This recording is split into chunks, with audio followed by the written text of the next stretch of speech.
and welcome to the Build and Exit podcast. I'm Judy Wilkinson and I'm the owner and founder of Wilkinson Accounting Solutions. I started the podcast off the back of the work we do at Wilkinson's because we help entrepreneurs, investors and business owners with exit planning and acquisition strategies. And I realised there was quite a gap in the market of entrepreneurs business actually understanding financial statements and financial information. So obviously it impacts valuations and due diligence, etc. So I'm really pleased and excited to have Fiona Hudson-Kelly today as our guest. Hi, Fiona. Hi, Julie. Thank you for having me today. Oh, thanks for coming. I actually think Fiona's really inspiring, especially as a woman. So a bit of a background of Fiona. She's actually owned 3 companies, has actually lost a company, which she thinks boils down to probably, if she's honest, not really understanding the financials at the time, but has successfully sold 2 companies. One she sold for $8 million and the other, well, let's just say it's a life-changing amount. What's interesting is she's an angel investor now, has done around 750,000 in 23 over 7 companies. So I definitely think for people looking for funding, looking to plan their business and obviously sell, Fiona's going to be a massive help because there's obviously lots of experience that she can bring to the table. So hopefully I've done that justice, Fiona. And I'd love to hand over to you. I'd love to hand over to hear a little bit more about you. Yeah, so I guess I'm a poor kid made good. Came from a fairly impoverished background. Left school at 16. Very disengaged with education. Could not see the relevance of it at all. Having come from a family of 2 high academic achievers, but fairly dysfunctional as people. And I got an apprenticeship at Rolls-Royce at the age of 16, a commercial apprenticeship, and it was life-changing for me. And I realised what I could do with learning and development, and I've been an avid lifelong learner, doing a master's degree at the age of 50. Now signed up for my PhD in 2024 and many things in between. So education was a real big thing for me. I started my first business when I had my second son, didn't return back to work because there wasn't really any flexibility. And my second business was an IT training business. And I had that for 16 years and I employed over 20 people. I feel that I did make a classic mistake, really, Julie, in not understanding the numbers.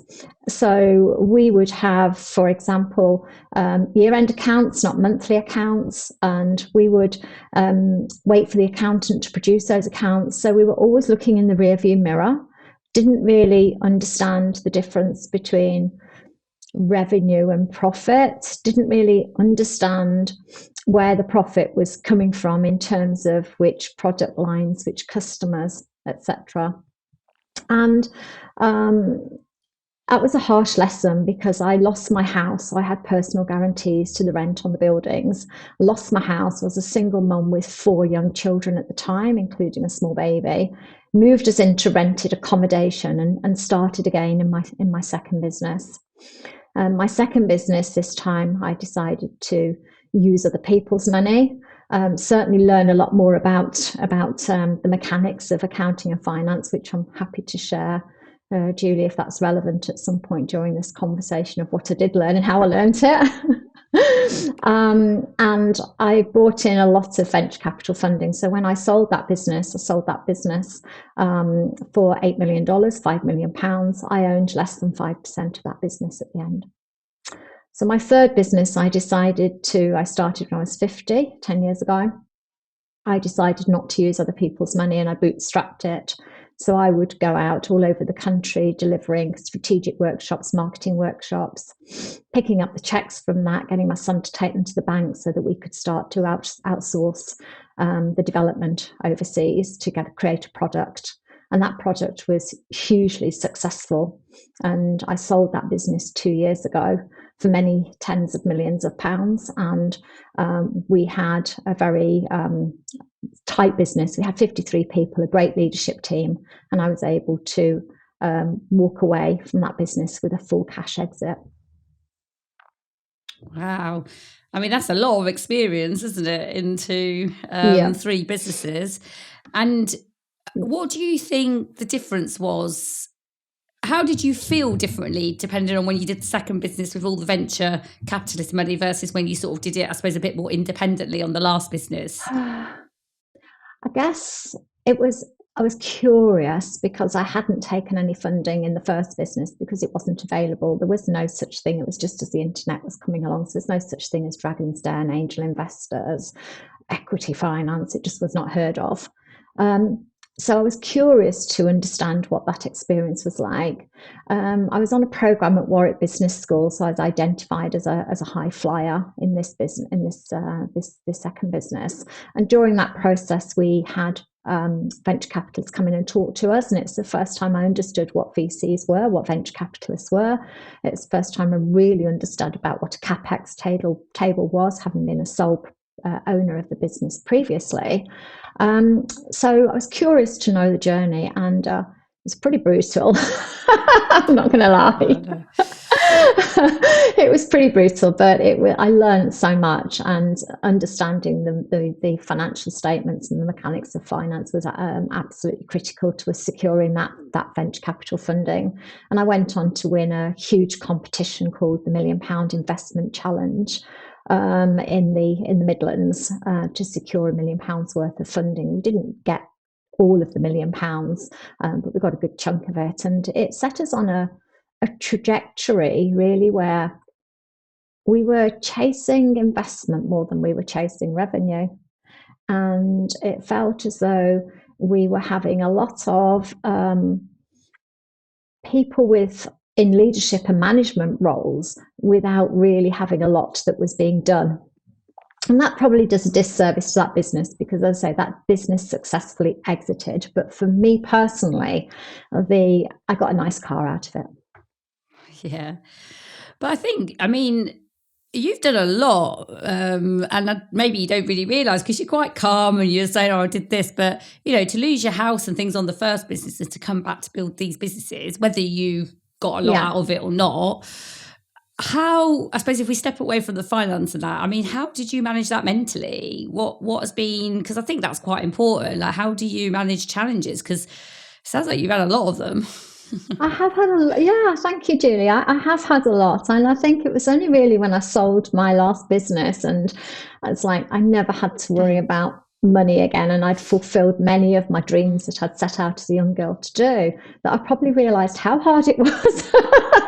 It's kind of like when you're going through it, you have to be resilient, especially when you've got a young family. I'd got school fees that I had to pay. I'd got 4 children dependent on me, emotionally, financially, and in every other way practically. So I wasn't able to indulge in how I was feeling and dwell on it for too long. I really had to be resilient and pick myself up and just get on with things.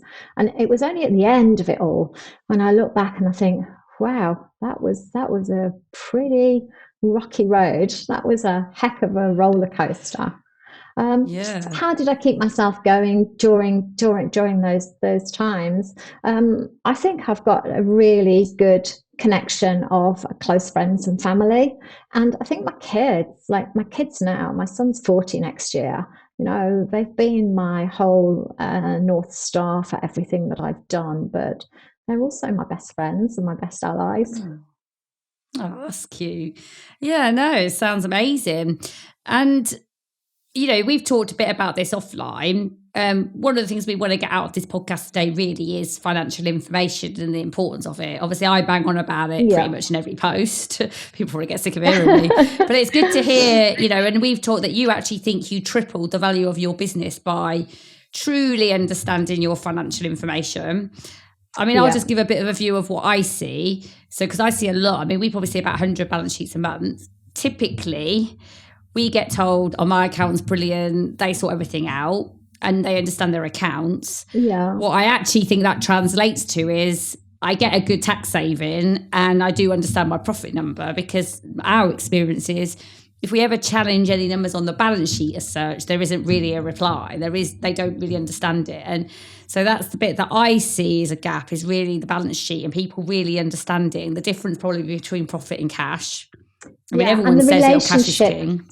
And the Yeah. relationship, Julie, as well between the P&L and the balance sheet. Like you say, they challenge on the balance sheet, they struggle, but actually it's directly related to the P&L of the movement of what you might choose to take out of the P&L and put on as an intangible asset on your balance sheet. And just understanding those mechanics, I think, is rare and so important. So what part of it made your business worth so much more when you understood? What do you think it was? How did you do it? Yeah, I think having a good accounting practices and not just management accounts in the rearview mirror for quite some time. So it was actually in our culture. We knew our numbers, so we know, it's £5 million, £5 million revenue, £4 million costs, and we'll get to our 1.8, 1.9 EBIT from that. But we knew those numbers, and we knew exactly in terms of our costs. If we didn't hit our sales projections, we knew which costs we could trim. So we understood the difference between overheads and direct costs. We understood the difference between variable costs and what milestones then we had to trim. So that's the starting point. Is whoever comes to look at you, they're going to look under the hood intensely for the last 3 years and the following 2 years. So having good understanding of your numbers and being able to stand up in front of them and your leadership team and explain those numbers, historical numbers, current numbers, and projections, just gives you that credibility. You're not going to have your local accountant that comes in to do due diligence. We had Ernst and Young accountants. We had a team of accountants as well as or Wilkinson Accounting. Yeah, well, I dread having you, Julie. So there's no place to hide. So what that was the starting point of increasing our value and hitting the numbers. The next starting point of increasing the value was understanding the mechanics of accounting, how to account for income and costs in the period that it needs accounting for, so that you could really have clean statements to defend against valuations based on deferred income, for example. So deferred income is, you might invoice 30k. You might put that in 30k through your book, but actually that might be 12 months worth of work that you're doing or exposed to do, is then making sure that you haven't accounted for all that 30k when you've invoiced it and got paid for it. You've accounted it for the period that you're doing the work. If you haven't done that, have a jolly good reason why you haven't put that in as deferred income. And so that, again, it's credible. Things like understanding what you can move from your P&L to your balance sheet as an intangible asset. It helps increase the value of the business, but you've got to be able to justify and understand what accounting rules you're using and why you're moving them to the intangible values and what depreciation rules you're then going to apply. And it was all like, when I set out, this was all like a foreign language. The jargon, I found it really, really, really difficult to do. So I'd always made sure I'd got a finance manager in place to do it. And it was only really with the third business that I thought I had to bootstrap. I thought, I need to learn this stuff. So I did my MBA at the age of 50. We had a finance module in the MBA. It was an examination. So you had to know it all. And there was a lot in there that I didn't understand. I had extra lessons from my accountant and his company while I was doing those tutorials. I got that exam. I then went on to, halfway through the business, then went on to become a chartered director with the Institute of Directors. So I did the finance for non-finance managers program. Again, didn't really understand a word of it. I went away on a residential course to learn it. I had to do that course twice because it was so alien to me. It helped when I had more lessons from my accountant, because this time I was able to use my accounts to understand some of this terminology. And I thought it was never going to click into place. I think it's like, when you first learn to drive a car, you never think you're going to get all the gears and the mirrors and everything. And then you do, and it just becomes second nature. It was like a light bulb went on. Yeah. Once I understood it on my own company accounts, not just case studies that we'd had at the MBA. Once I understood it on my own company accounts, it was, like a light bulb moment. And I'm not an accountant. I'm not a finance manager. but I'm good enough to understand whether a business is doing well or not doing well. I'm good enough to download abbreviated accounts off for competitors from the company website to understand how well a competitor's doing. And I would just urge everyone, whatever age and however long you've been in business, to learn this stuff. Yeah. Well, I definitely see it. I mean, because the thing is, the reality is a lot of people might not have time to go and do the full course. And I don't think necessarily everybody needs to do a course, but I think the problem is what information they're getting or what I see. Because I would say typically you don't need a 100-page report. When you get the management accounts, it's what information is coming alongside that. Because interestingly, when I set up Wilkinson's, one of the reasons I set the company up was because I did a survey and I asked 20 businesses what did their accountant do for them, and 100% only saw their accounts once a year. And that was between about businesses around 50,000 turnover. I think I went up to about 20 million. I asked randomly. But then I asked accountants what they offered. And I was told nobody valued management accounts. You couldn't sell it. They didn't understand it. And I think the problem is the experience in the accounting industry, because that's why I started it. Because obviously I'd had 20 years in finance working for corporate, and I'm a chartered management accountant by trade. So I could see we had a skills gap. And I think what you learn from corporate, because sometimes it can be a bit overkill in corporate, but what you learn from it is actually, as long as you get useful information, so management accounts with true numbers, like you say, using accrual accounting, making sure things are put in the right place.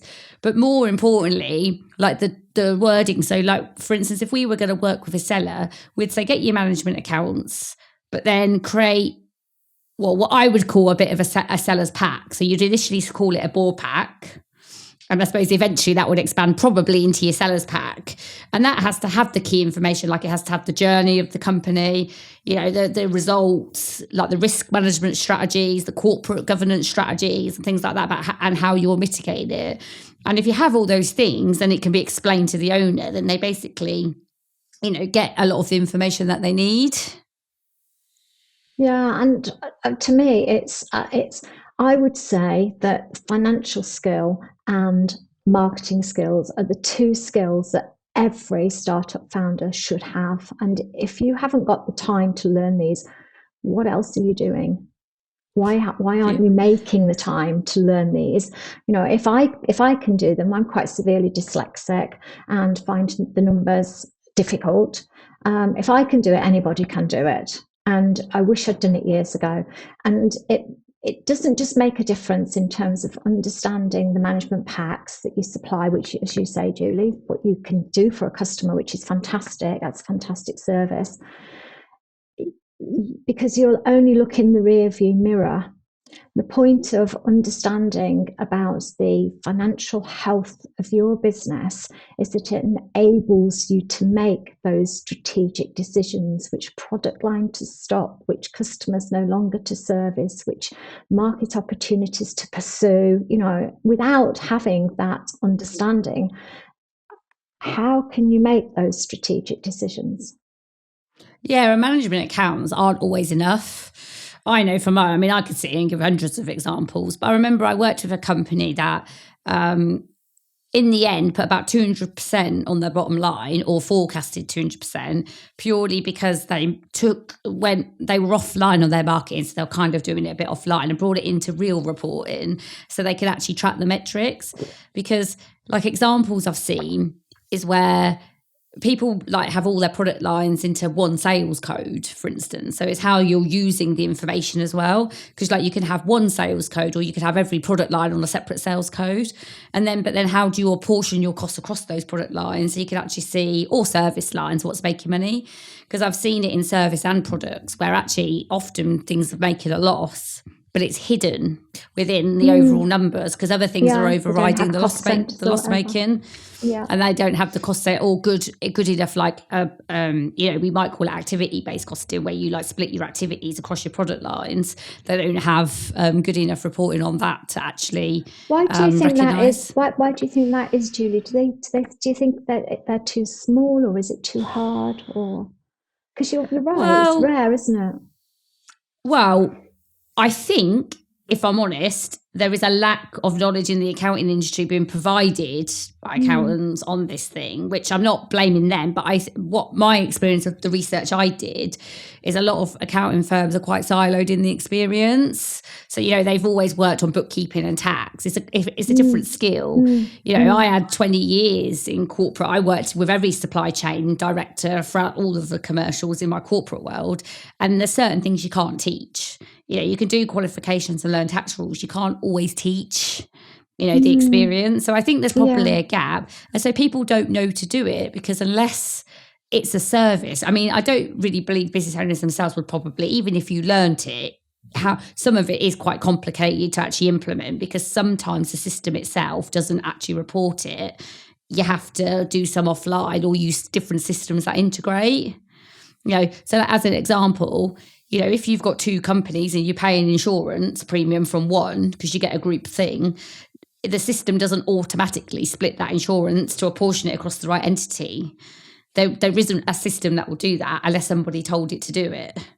So then who does it? Who has those conversations? And that's what I think is people don't invest in the right finance support to actually do the right accounting in the first place.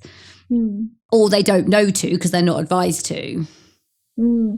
Yeah, whereas you could actually probably have a less expensive resource by having, a bookkeeper to do some of that important reconciliatory work for you, cleaning up. You can have an external accountant that can have a really good role within the company, providing the founders got the basics. And, I'm not, as I said earlier, not a finance manager, no way, not an accountant, not a tax advisor, but understanding enough to make sense of the information that I'm being provided. Yeah. And make sensible decisions. I'd love to see people like yourself, Julie. I know you do a lot of this work. I'd love to see more founders getting educated by people like yourself that can explain things in layperson's terms. Just because you understand all of this complexity, they don't need to understand all of that. And like you said, many accountants might be able to do a really good job, but can't explain it. I mean, I was fortunate. My accountant's great. He gets the whiteboard out and explains it all to me, and his team do, but they're not that often able to do that, are they? And I think that's where you really fill that gap, Julie. Yeah, and I think people just need to invest. I mean, I would say if anyone's over 500,000, they should be thinking, because there's a bookkeeper and there's an accountant, but there's a lot of roles in between, like a finance manager or CFO would be sitting in between of those two things. It would be a different role. I think people aren't investing in enough ongoing support because really, you probably do want someone that's someone financial involved in your monthly meetings. Like you want someone to be helping you look at the information, understand it, and strategically use it to make decisions going forward. That's what finance teams are there for. I don't think businesses invest enough. I don't know whether it's because they don't think about it, they're too busy to think about it, or they don't want to spend the money. I don't know. But they also make mistakes where they just think, right, I'll hire a CFO. Or a lefty, whatever the terminology as, because that's great. But the reality is a CFO can't really do a lot without a junior team. Because if you're paying your CFO to process transactions, so you need a mix. You need a mix of skills that can do the right things for you. Yeah, and we never had a CFO. We had a really good finance manager. Was pretty self-sufficient, ran the payroll, ran the books. We had a really good external accountant that used to come to our board meetings. But I understood enough. Enough at this stage not to need a finance manager, and I didn't do any finance. I just read and interpreted and questioned and used the information that was presented with. Yeah, I mean, but it sounds like your external accountant was really good, and probably behind the scenes, he was playing a part of a role that CFO might. It might not have been that role, but what you've explained he did for you probably is similar to maybe what a more senior financial advisor would do in a company. Maybe he just didn't have the actual role, but maybe he was supporting you behind the scenes. Oh, I'm sure. So when we were going through the due diligence process, we had to realign all our management accounts to our statutory accounts and the account of things like holiday liabilities, etc. So we had to have a much bigger set of accounts, and he stepped in and provided all those templates. Yeah. So, yeah, so he kind of did certain roles that probably the finance team would do anyway. Yeah. Same for marketing. I asked somebody yesterday who I won't name that was looking for some investment what the cost of acquisition was, and the average subscription was £30 over 3 months. The cost of acquisition, he'd got his first 500 organically, didn't have a clue. And I just said, stop developing. Yes, you're going to raise a couple of 100Ks on crowdfunding because it's relatively easy to do so, but just stop and prove that hypothesis that for £30 subscription you can actually, for cost of acquisition, is still going to make some profit. And I think they're the questions. It's once you understand the basics of the financial statements and mechanics, it's understanding then how to ask the right questions. Yeah. I've seen people. I've actually had people say to me, "Oh, my marketing doesn't work. I don't expect, but I just carry on doing it." And I'm like, why? Why would you carry on spending? I mean, we do all this reporting, and we have it in our own firm. So we have weekly cash flows that look out 12 weeks ahead. We have KPI reports that look at our lead generation, our client conversion, sort of our longer term cost of acquisition. We have profit per customer. So we're developing all our reporting because we're still a relatively new business, but that's what we're bringing in. So we can see what is the profit per customer. And these are the types of things that we would help people implement, is what I would call more KPI reporting. Because actually, dashboards. Management accounts are okay, but they don't really mean anything without any context behind it. Because at the end of the day, management accounts are just numbers. Unless you have the story behind those numbers, you can't really make any decisions from it. So that's what I find anyway. So we have all those reports within our business. And it's interesting because obviously we buy accounting firms. We've bought an accounting firm. And most of the accounting firms that I have seen don't have management accounts themselves. Really? So, I've seen loads of them that don't have it. Wow. So it's really interesting. Yeah. Why do you think that is? Maybe it's they're so busy doing stuff for... Yeah, I don't know. I just think... I don't think a lot of, maybe some of these aren't actually offering management accounts. But what's interesting is a lot of people get told, I do management accounts. But one time I saw us, because we see a lot of obviously accountants and that through selling, because we see a lot of sellers and acquirers. And interestingly, when we see management accounts, so somebody said to us, they were doing the bookkeeping, but they didn't have management accounts. This is the accountant. And we're like, it's okay though. So if you're doing the bookkeeping, we could at least run the profit and loss and balance sheet from the system. And they said, no, because we don't do management accounts, we just post it anywhere and sort it out at year end. So I'm like, that isn't what that to me, the posting of the transactions isn't management accounts. The posting of the transactions is bookkeeping. The management accounts is then reporting on that information. So therefore, there's differences in opinions of then what management accounts is. Because I don't really believe management accounts is just running your P&L and balance sheet. It's the context and the reconciliations behind it. Yeah, and I think what happens when you go through due diligence is at this point, you're normally in an exclusive offer. So you've normally got a number. And the idea is, from the buyer's perspective, to get that number down. From the seller's perspective, to keep that number that they've agreed as close to. And I think the confidence in the buyer when they're dealing with the shareholders and the majority executive directors that are running the business as well, and hearing that they understand these numbers. And these numbers are clean, and it's a well-run business, whether that's finance, operations, or HR. HR and finance were the two sweet spots in IP when we went through due diligence. It just gives them that confidence, and it keeps your valuation. It can make a huge difference on your valuation and also your exit strategy for the owners. Yeah, I mean, I've seen balance sheets drop by way over 50% because of inaccurate transactions. Hundreds and thousands, even millions of numbers just sitting there unreconciled. But in terms of intangibles, I've seen that as well, especially in tech. Have an R&D company. So often the R&D companies, especially on a sale, are looking to do their adjusted EBITDA. So, adjust their profits for the R&D aspect. And so we got asked to do some work, which they thought was about 1.5 bill. So you're probably looking at about 4 mil in valuation when you sort of times by 4. But what had happened was, because they didn't have any management accounts and they'd used statutory accounts, the valuation on the actually in the stat accounts, the accountant had already put it to the balance sheet. They'd capitalised the R&D. So actually, those numbers, that 1.5 bill, wasn't even in the P&L. So that changed that lowered their valuation by nearly 4 million, just from not even having to understand how to move it or how to account, not even knowing it was in there. And I think that's what you're talking about, isn't it? Like making sure that you're understanding what's going in.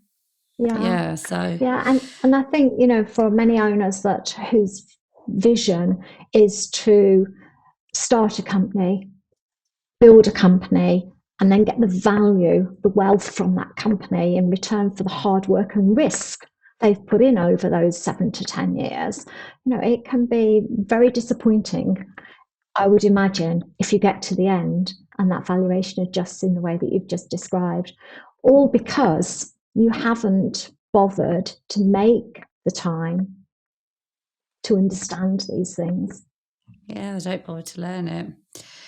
So, I mean, we are coming towards the end of the podcast now. It's been really interesting, but I'm just curious to talk about this angel investment that you do now, because I think it'll be useful for people. Yeah. So obviously you're investing in other businesses. So to give people a bit of a tip, if they're looking for investment, what would you recommend them to do? What would you recommend? What would you recommend businesses do, whether it be startup or non-startup? Just want investment. What would your tips be if people are looking for angel investment? So I think go and talk to angel investors informally if you can, to start with, so that you understand how they value business. And different people look for different things. I have my checklist. I feel like I'm a Deborah Mead, and I have my checklist of boxes that have to be ticked first, which is different from somebody else. But if you can just go and have a friendly chat, you'll start to get some ideas of how an investor values your business compared to how you might value your business and what they're looking for. So that to me is where I would go. And that's what I did when I was at Warwick University Business School, is I actually talked to the investors. They happened to really like what we were doing and then invested and won the challenge, etc. But initially, I just went and knocked on the door and had an informal chat. What sort of businesses do you invest for? What would you look for? What are often the negatives in a business? What helps valuations? What turns valuations down? And there's loads of networks, especially in the main cities in the UK. The UK ecosystem for angel investing is really vibrant. There's so many different networks. There's platforms like Seedrs, Crowdcube, Entrepreneurs Collective is a really good UK organisation. There's business angel networks that have events. Even local chambers of commerce will have kind of like pitching events where you can pitch to potential investors. The less formal you can do it and the more you can do of this, the better you'll get at it. And I talk a little bit. Can I mention my book? Yeah, go for it. Yeah. So there's a book that I've written called How to Grow and Sell Your Startup, and I've sectioned it into 3 areas: the startup stage, the scale-up stage, and the exit stage. And there's lots of contributions in here from other entrepreneurs that have successfully exited their businesses also for many millions of pounds, and their little stories in there. And have a look at that, and have a look at it from, especially in the exits chapter, have a look at what is due diligence, what are investors looking for, because you're nowhere near that if you're at the start of that journey, Julie, and you're looking to get some seed funding to get going. But it gives you an idea of what it is that they're looking for you to, where it is that they're looking for you to go. How are they going to get their money back? What are they looking for? Yeah, brilliant. And coming full circle back to the accounts. So where is the book available? Coming full circle back to Amazon. So it's on Amazon. And is it in audio? Is it audio as well as paperback or just paperback? No, it's Kindle and paperback. We are going to do an audio, but the publishing company, the Right Book Company, offered to do the audio with a different narrator, and I said no, I want to narrate it myself. And Very I'm good. actually going travelling now for a year, 10 months. I'm Oh, going to be volunteering in Africa and Nepal shortly, so it's something I'll do when I come back. oh, well, I've just climbed Kilimanjaro. Yeah, I really So, enjoyed that. I did that with my son. Fun, isn't it? yeah, so it's very good. Oh, well, Yeah, thanks so much, Fiona. It's been you're really welcome. good. And yeah, I just want to say thanks to all our listeners. We've actually just nearly hit 2,000 downloads. We only had been going 14 weeks, so we're doing quite well. That's brilliant, And if Julie. so, if anyone's got any, I suppose, episode topics they might like to hear about, just drop me a DM on, subscribe to YouTube or drop me a message on LinkedIn. But yeah, do hit the subscribe because it helps more people find the channel. And we'll see you again soon.